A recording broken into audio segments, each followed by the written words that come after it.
Yahoo Esports Live is brought to you by Reese's Puffs.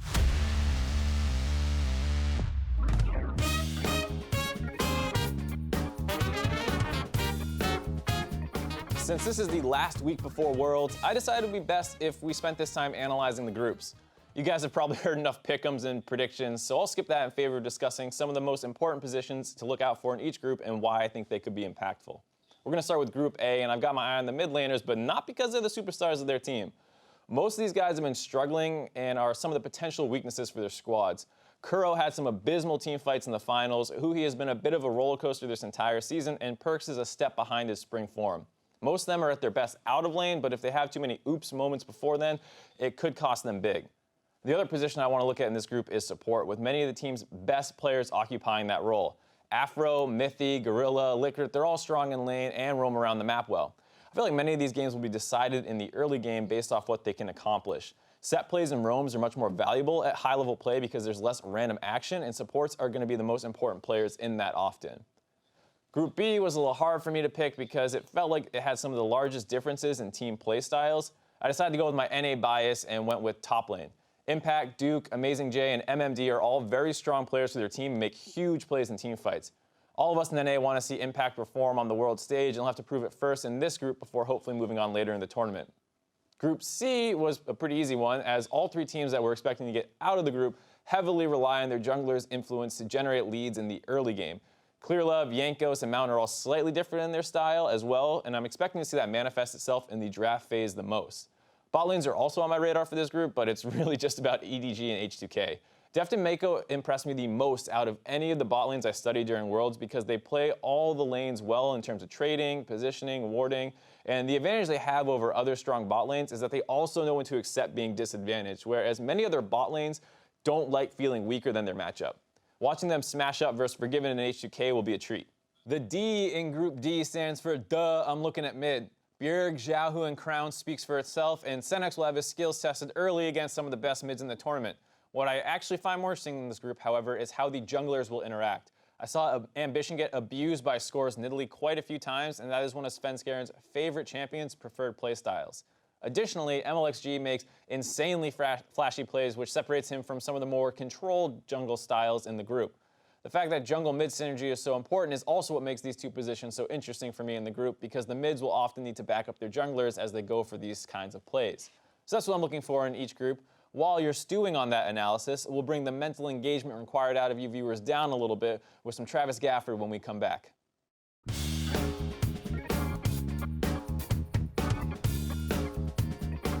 Well, we are back. Last week I joked that he was fired on Tilted. Unluckily, it's not my call. He's actually back. Welcome, Travis Gafford.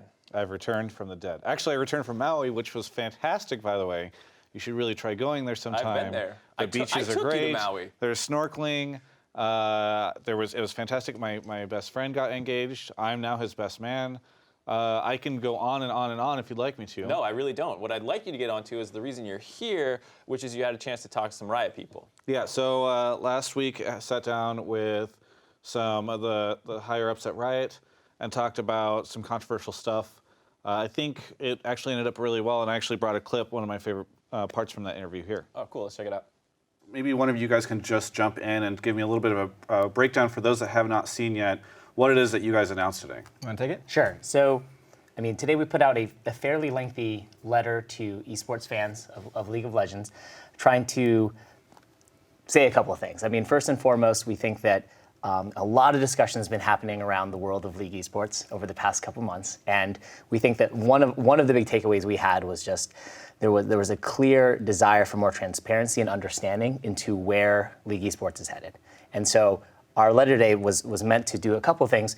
First and foremost is we wanted to establish our intent around where we want to take League esports, which is, bring it to the future with more, established partners that have a deeper relationship with Riot and a greater responsibility in running the league and a greater share in the upside of success of the future of the league. We want to acknowledge that there are some gaps before we get to that future, right? There are some gaps in terms of, some teams are struggling to meet the rising costs and demands of paying pro player salaries, which we're happy with. And so we announced a few changes to begin to help bridge that gap. Exactly, bridge that gap, and they include the sharing of skin revenue for esports skins, championship skin, which starting soon you'll be able to buy Championship Z and contribute to the prize pool, which I think is awesome. It's like 3 or 4 birds with one stone. Yeah. And it happens right away. So these are changes that are happening immediately, effectively. Exactly.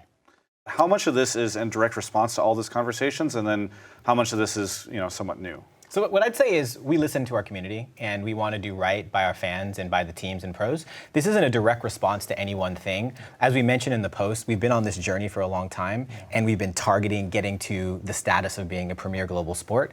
But we could have done more to share how we were thinking about things and help teams understand that path. And so what this is basically bringing more visibility sooner than we otherwise would have done. And the conversations that we've had with the community in the past month have helped make it clear that we needed to do that, and so we're excited to do that today. But I think we probably would have shared a lot of this in the coming months anyway, because we've been tracking towards this for some time. I think a key component is that this stuff takes time, right? 3 or 4 years ago, when we would go to a sponsor, they'd be like, who are you guys, right? And then 2 or 3 years ago, it was, what is esports, right?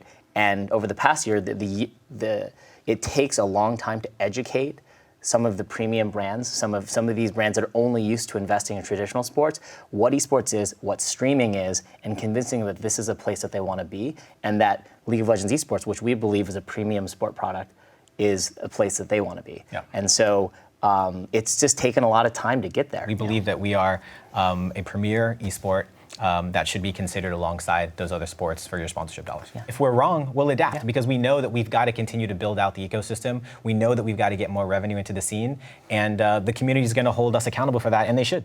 So actually, I encourage everybody to go watch the full version of it. It's up on the site and on our YouTube channel, and they can see the whole thing, because I actually think, especially with all the different conversation that's been going on, that it's pretty good. Yeah, I think it's insightful. You know what else is insightful, Travis? The next segment where I talk about League of Legends gameplay. We call it Hindsight. So bad. Shut up.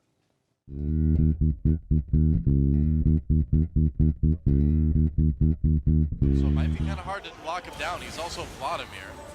I mean, he can instantly die if he gets hit by the ult from Kuro. It's possible. Wow, Steven getting hit, maybe instantly dying. Peanut caught up by some CC.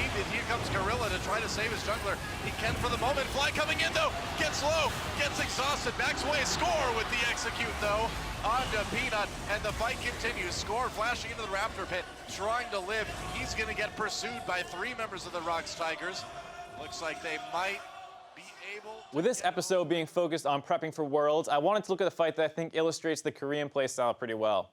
A key feature of how Koreans like to start fights in the early mid-game is they love roaming and looking for odd man plays. Since the region is generally known for warding well, that means that they have to be really intelligent about how they move around the map and making sure that they track the team's warding as well as their movements. So the first thing I want to point out is just the fact that it starts with a ton of roams. We see that Rumble has roamed down to the mid lane. His TP is currently down. They don't rely on that to get these odd man plays. And both supports are actually out of lane right now and moving up together to join this fight in the mid lane. KT is camping a brush, another thing that they love to do. They're very patient when they're looking for these kinds of plays. As we get into it, what we're going to see is that the play actually starts at 2 different fronts at the same time. KT is going to jump on Peanut here, and at the same time, Kuro is going to try and jump onto Fly. What I like here is that Fly recognizes that he's not in the best position, as Rumble's already kind of behind him and might be able to cut him off under the turret. He decides to instead go forward onto Peanut and try and join the rest of his team this way. Now, he might have been able to get out to the top side, but his damage that he manages to get onto Peanut is actually super important, because they wouldn't have been able to execute him with the Elise Q after without that Vlad E coming in. This is one of the mistakes I was talking about from Kuro as well. We saw that he flashed from here down to there, dropped his E onto Fly, but he's already regenerated enough as Vladimir. So when he turns back onto Score at the end of the fight, he's now lacking the damage needed to actually kill him. When we play this out, we're going to see that this kind of leads to a wild goose chase where Score just ends up running around the map, and eventually he's going to get over and just execute himself all the way up here, but you don't need to see that. Anyways, that's one of the big things I liked looking at, because when you see the other regions play, they play a lot bloodier style, a lot more kills, and we see this huge 4v4 team fight with only 1 death, really. So when we get to the group stages, it's going to be, can Korea keep up this very clean, efficient style, or do they get dragged down into the scrappier style that we see from NA and China and things like that? We'll have to find out at Worlds this weekend, but stay tuned because we have Sjokz joining us after the break.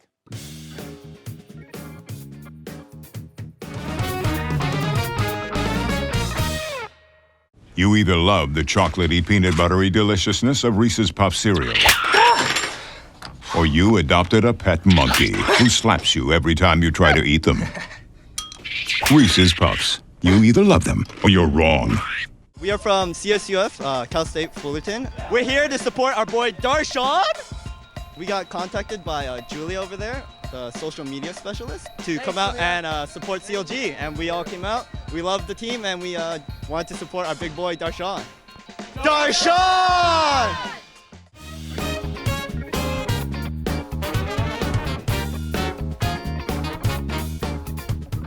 Late Night League is back, brought to you by Reese's Puffs. Travis, how are you doing? How'd you spend the break? I contemplated my own mortality. Did you find anything there? No, that was it. I was just sort of stared into the camera and thought about life, you know. You're just checking yourself out. Yeah. Great. Well, time to get hyped because episode 3 might be our best episode ever as we have a very special guest, sweet yet sassy. Please welcome the beautiful and talented Eefje Sjokz Depoortere. Thanks for coming. Hello. Hey. Hi. How's it going? I'm good. Sassy, huh? That's what it said. I don't know. Yeah. Cool. I mean, you're pretty fiery on your desk, right? Yeah, true. There's a whole like YouTube montage of you just ripping into people. Yeah. Is that something you pride yourself on? It was never a goal. I think it just happened, and now people just kind of overreact at times whenever I give a quick hit or I say someone lost a game. They're immediately like, "Whoa, Sjokz fired!" And I'm like, "Well, they lost." They're just sitting there like waiting to like clip it on YouTube and Yeah, be like, I "Look at think our so. new thing." I mean, it's fine. It's cool. I'm happy that people enjoy it. Yeah. Hello. How's it going? It's good. How are you? Very good. We're just now leaving Mark now. Yeah. Hi guys, you have a moment. I'll let you guys go. No. How have you been lately? Good. Yeah. No, sorry. You have a lot Yeah. of history, obviously. I know. So the first thing I want to ask is, if you could take one person from the NALCS broadcast team to improve your show, who do you think you would take? Oh, does it have to be on camera or? Yeah, obviously. Well, I would have to go with that Kobe. Yeah, Kobe's great. Did you see the first episode with Kobe? Yeah. He Obviously. saved you guys, by the way. Yeah, that yeah. was really good. It was. We didn't have. Unfortunately, we anybody have save you us this week, so Yeah. probably not gonna. Unlucky. Yeah. Sjokz fired. Is that going to be your thing? No. Speaking of some weird noises, I hear you like claim on Twitter you can do a great dolphin impression. This is actually the only reason we have you on the show. Yeah, can you do it? Oh, this is like an exclusive. I mean, people are going to have to turn their volume down because this is really loud. All right, well, we'll have the production guys hopefully be ready for it. All right, you ready? Yeah, I need to plug my ears. You have not heard this before? No, I haven't. That was actually good. Yeah. Yeah, it's very good. How do you figure, like, do you practice that? I don't know how that happened. I think I was once trying to mimic how, you know how they always say that dogs can only hear a very high sound? So I was trying to see how high I could go. And I was like, oh, this is my thing. This is, my thing. Yeah, I don't have a thing. I just learned normal talents. Like You should just, for one EULCS stage, that's all. The only way you laugh is just by doing the dolphin. just see how the viewership is then. Bad Just like, enough. oh, what was that? Just, Gotta mix it up. But getting into it for a moment, as the host of the EULCS desk, I actually heard that you do a lot more work. Not to just shoot shots fired at James. Oh, I don't do any work? No, I just mean like I hear you do like a lot of the script writing for the actual show. Whereas like when I go on the desk, I don't actually have to write anything. I'll send some Skype points that I want to hit on during the intro or something. But you actually get into like the rundown creator and like make the actual script. Yeah, right? I think it's us as a team just in Europe. We just do we just want our input to be there, a lot of it. So we give our own points and we help in the process of getting the stats and which stats we want and which graphics do we want. And that's really cool. It's intense though, and it creates a lot of discussion, but I think it's necessary for a show and I think it's cool. Now you say discussion. Is that intense discussion? Well, yes, because you'll come into Monday morning and not everyone is in the best mood Monday morning. Right? Nice. You all sit together in a room and you go, okay, what are our storylines? This team is amazing. No, they're crap. No, it goes more civilized than that. But it's the base of everything for the whole week, so I enjoy it. Because I want to know what my guys are thinking before they sit down on the desk. Because I don't like having everything super directed, but I want to know what I know that ticks them or makes them tick. Yeah. Yeah, and since you guys tend to use more players as guests as opposed to like personalities or something. Is it harder to set up during the week with the players? Because like everyone knows, player time is just so crunched already. They can barely do sponsors. So how does that work? Yeah, they are super busy. So it's one of the things we've built a lot in EU, and I really like the fact that we keep using players. We had to out of necessity because we didn't have enough people in a while, but I think it brings unique flavor to the broadcast. But indeed, it's harder to strategize or script things or put them out exactly like you would want them to be, because you kind of have to roll with the punches. And sometimes people think, oh, you have no control over these guys, but I like to just let them do their thing a bit and only cut in when I need to, or guide them in the right direction, or if they're saying swear words 20 times in a row. That seems to be a thing that pro players tend to do. Yeah. Some of them do it on purpose. There's some of them that before they're like, I really want to make this statement, but I think it would go so much better if I said the F word. And I'm like, I didn't hear that. We'll see what happens. Is this a cyanide reference? Because he has no, he just doesn't. He has some questionable things on YouTube. If you look up like cyanide analyst desk highlights or something. Yeah. Well, he doesn't ever tell us he's going to drop those bombs, and I think it's funny. I think it's genuine. Yeah. Is there a player you like having on the desk the most? Is there someone that you think not just is like fun, but actually brings a lot to the I think experience? Mithy is amazing from G2. He does an awesome job. He just sees the game in a very, very smart way, and he's able to explain it, which is often, I mean, the players obviously see the game, but having both is hard. And we even did a Telestrator segment with him the other day. Yeah, Ooh. It's good. Is he good at it? He was quite better nervous. than me? No, you are fantastic. Yeah, there you go. There's the answer. It was first time, that's cool. So obviously Mithy's at Worlds. What do you think G2 is going to be able to do there? Are you expecting a lot from Europe? Because a lot of people are kind of downplaying them. Well, Reginald is really upplaying Europe all of a sudden and saying that I think he's doing the TSM opposite thing where he's like, he wants to lower expectations on his team. So he's like, man, G2 are going to win Worlds. And it's like, all right, that's... TSM, but I think in general, G2 still looks good, and I know that MSI was something that we all remember. That was, what is this? You're gonna laugh at me. I was about to bring it up. I'm so happy that you brought it up because, remember MSI? I do. Yes, CLG, second place. Yeah, G2. Runner-up, G2. Yeah. Not that much. Losing the first pool. Yeah, but I think that they will do good here. I think they can take second in their group, and I actually think that H2K might have a chance. I think the third seed Splice, obviously, they're there to learn, but they have the upset potential. And hey, if they beat TSM in one game, wouldn't that be glorious as like... I don't know if it'd be glorious. It'd be very confusing, I think. I would dislike it. Okay. Yeah. Is there a particular team that is like your favorite team to watch? Even just at Worlds?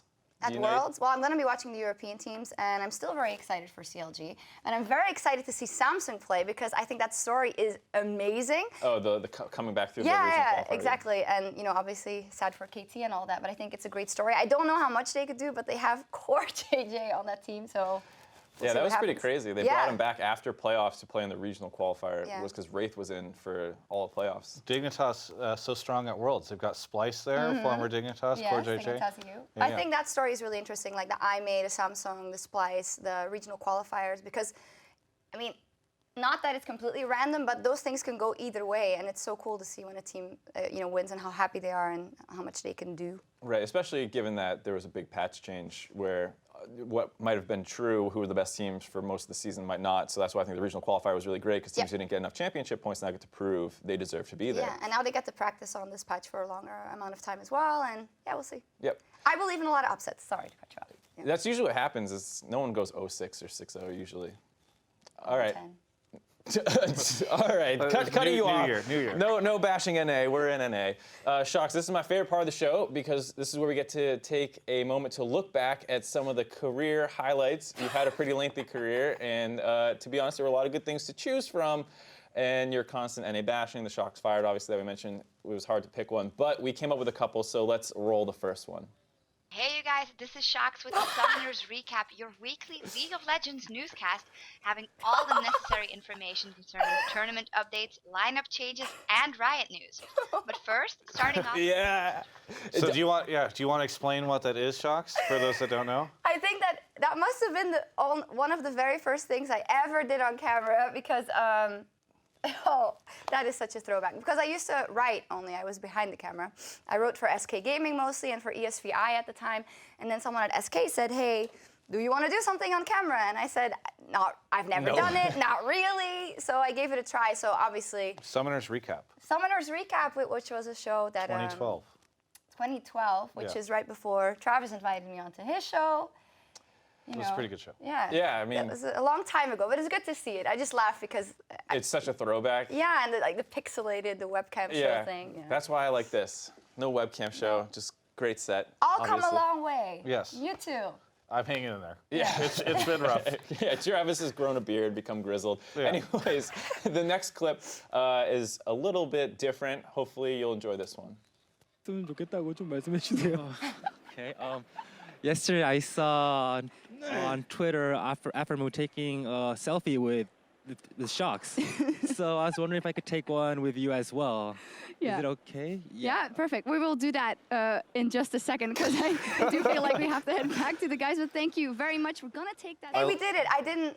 We actually did it. Yeah. I know, but I just love that transition. We'll do that in just a second. The thing is, I wasn't sure. Like, okay, do I need to cut back to the casters, or do I have time to do this or not? But then they did it afterwards, and I remember production also put it on screen, which was really nice. Yeah. I just assumed you were flustered. Yeah, Oh, I thought you were like, do I get up or?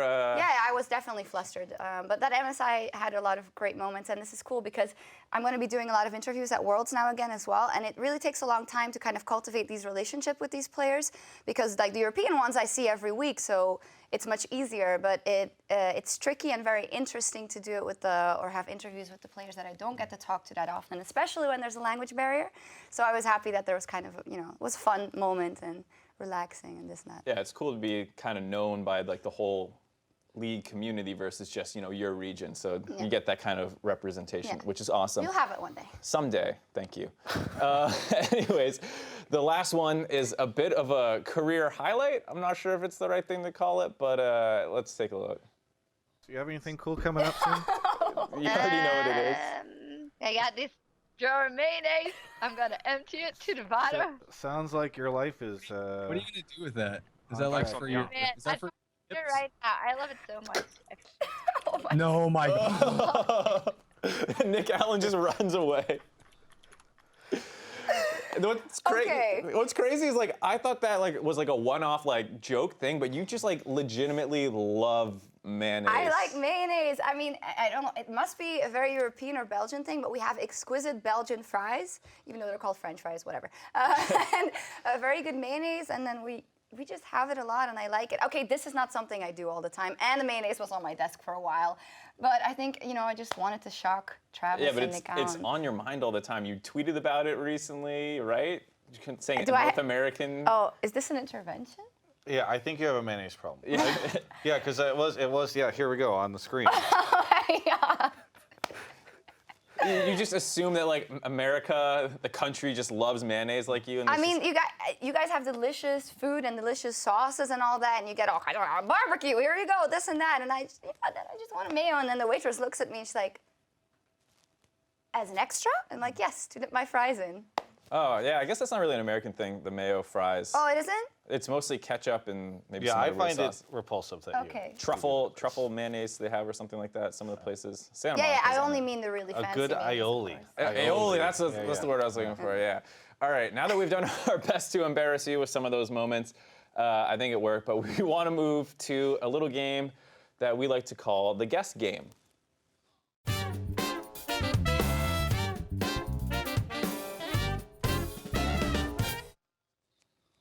This is this part of the show where you make fun of the name of. I'm surprised you didn't. Everyone makes fun of Guess Game. Oh no. No, yeah. Yeah, it's a great name. Blindpick. Blindpick, is that's just what fun. it is. Yes. Yeah. No, Travis came up with that. He's still it's 3 still the weeks best. later trying to be like, oh, such a good idea. Yeah. Anyways, the way the game works is there's some names of either creatures on the rift, that to him. personalities, just a lot of different league-related things. So these are all just personalities. Oh, just personalities for this one. Yes, Great. yeah. Okay. Oh. So obviously, same as before, yes or no questions. We can't see our own card. We have to figure out what it is. Whoever gets more right wins. You ready? Yeah. Oh, you're gonna start. Well, we can just You start. Go. Okay, I'll start. Am I a boy? Yes. Am I from NA? Yes. Am I myself? No, but you wish you were. Oh, God. Am I Kobe? Yeah. Well, okay. Easy. I do wish I was Kobe. That's not an insult. Who doesn't want to be Kobe? Oh, it was like a connection to the beginning of the show. Yeah, I got you. Okay. Your turn. Oh, I can't even look at the camera probably because I would. No, see don't it. look at the camera. Wait, this isn't sticky. Oh, I have to hold it. Yeah. Am I a girl or a boy? You're a boy. It should be yes or no question. It's the same thing. Oh, it's yes or no question? Yeah. Damn, okay. Do I work for Riot? Yes. Do I work on air Yes. for Riot? Am I Dash? No. Am I an analyst? Yes. Yes. What does that mean? He might do more. He might do more. Am I Jat? No. You got one more. One more. Well, one more question, then you have to guess. Oh, am I a recent addition to the on-air broadcast? No. Guess. Am I Freak? No. No. Oh, you got it wrong. You can look. You didn't ask what region you're from. The region was the easiest question. Oh. All right. Pass this over to Mark. All right. You can just. Ooh, newbie on. mistake. Am I a boy or girl? You're a boy. Yes, boy. Oh. Am I from NA? Yes. Yeah, No, yes. I thought about Canada. Definitely. Oh, yes. okay, Yeah, yeah. okay. Canada's in NA, by the way. Am I an analyst? It's not the United States of America. Sometimes. So, okay, I'm also a caster. Mm-hmm. Am I Jat? No. Do I work for Riot? Yes. Very much so. I'm Freak. Yes. Jeez. The Riot fanboy. Okay, here's yours. Oh, No, I mean, that's just the moniker Reddit has given him. Go for it. I know. I keep trying to stick Oh, it. God. Oh, God. Okay, go. Right. Am I from NA? Yes, Am I a girl or a boy? Am I a boy? you're a boy. A bar. Do I work for Riot? No. Am I Monte Cristo? No. That'd been a pretty good one. I don't work for Riot. Two more. Oh, am I a journalist? No. That's hard. One more. Am I notorious? Yes. Oh dear. Guess God. time. Time to guess. Is it Thorin? Oh, he's not No. from NA even. No. Damn it. That was it. It's Loco Doco. It's Loco Doco. He was on the Okay. show last Sorry. week. Yes, he Here's was. Mark's. Why did I say Damn. Thorin? I just said notorious. I'm That's crushing over. it. Yeah, you're great. Wait, you're on playing? No. Why not? What? I've never played. Can you do at least one? He's terrible. Do you want him to do mine? terrible. Here, I'm look, he can losing play really for me. hard. He can play for me. I made these. You I can know what play this for is. the. I'm winning so hard already. I already know what that is. You have Oh, to you give it already to know? Mark. Okay, Yeah. okay. All right. Am I a boy or girl? Your girl. Am I from NA? No. Am I you? Yeah. All right. Easy. All right, last one. I have to get this. Yeah. Oh my gosh. Am I a boy? Yes. Am I from NA? Yes. Am I a writer? No. Am I a journalist? No. Not. Definitely no, not. No. No. Am I a streamer? No. No. Am I a professional player? No. What else? Used to work at Riot. Okay. Am I Nick Allen? Yep. Oh my God. Okay, that was a good hit. How did you see that? Because I saw a twinkle in your eye, and that's whatever happens when we talk about Nick Allen. Oh wow, Oh. that's what it is. Okay. Some special romance there, I guess. I'm glad I got at least one. Well, that was Yeah. a tough one. Well, But I got the toughest you one. did have the hard ones. I had Freak, you. No, I failed to think about NA, and then I should have just asked NA or EU. Yeah. Right. Well, Unlucky. but don't worry. You still have a consolation prize. We have a salt shaker for you. That's not mayonnaise.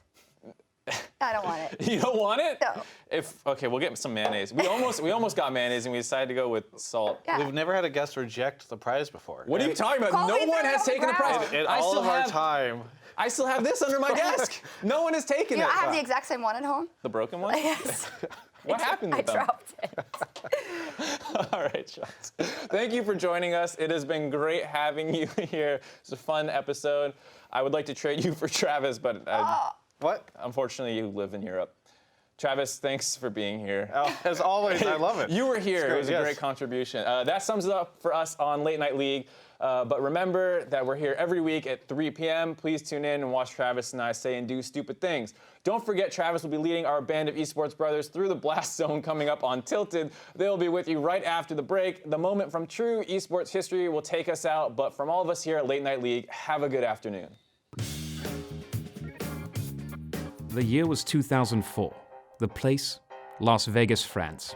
Daigo versus Jay Wong. Moment 37. We all know the moment, but do you know the history? I'm guessing you don't. Daigo's last parry against Justin's Super opened a time paradox 65 million years ago in the late Cretaceous period, and the crowd, the cheering crowd, knocks an asteroid out of alignment, careening into Earth, killed all the dinosaurs, and brought about life as we know it. Thanks, Daigo. This story has been confirmed true by Seth Killian. I'm Buddy Hutton, and this is True Esports History.